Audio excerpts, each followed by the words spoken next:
Omar Villafranca is now on the ground for us in the middle of all that devastation in northwest Houston.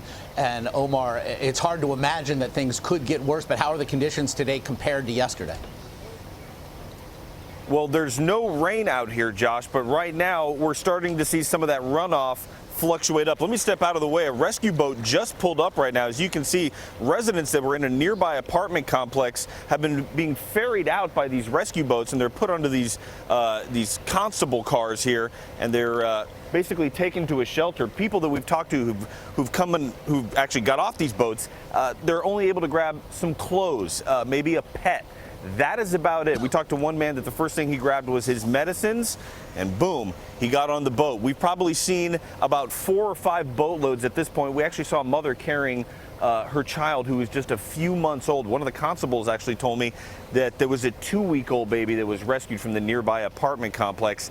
And a constable also lives in that apartment complex. Wow. I talked to her. She told me she just wanted to make sure that her stuff was okay. She rescued her cat. She grabbed her uniform, and now she's going to go dry off, take a shower, and she plans on coming back to work today because there's a lot of moving around and making sure people are okay here in the Houston area. Boy, I know residents appreciate hearing that sort of dedication. It bears mentioning that water behind you, that's not a lake bed, that's not a river, those are streets. To the point of what we're seeing now, it was so devastating, this flooding. How hard has it been for rescue crews to get to people? It was almost like whack-a-mole for the rescue crews. I mean, Houston has several areas that they know are always going to flood whenever they get a certain amount of rain.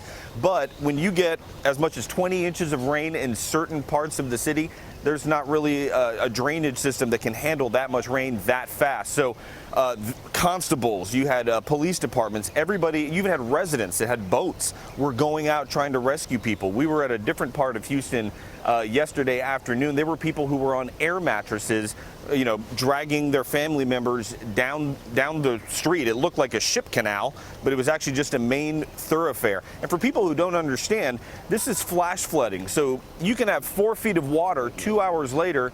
It's a completely dry street, and that's something that these folks are well aware of here afterwards. But if they're driving in it, you can just be in maybe 6 inches of water. That's enough to carry a car away. Next thing you know, you're trapped in your car.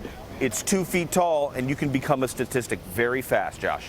I know you'll be covering this for us all day, Omar. Omar Villafranca there in Houston. We really appreciate the time.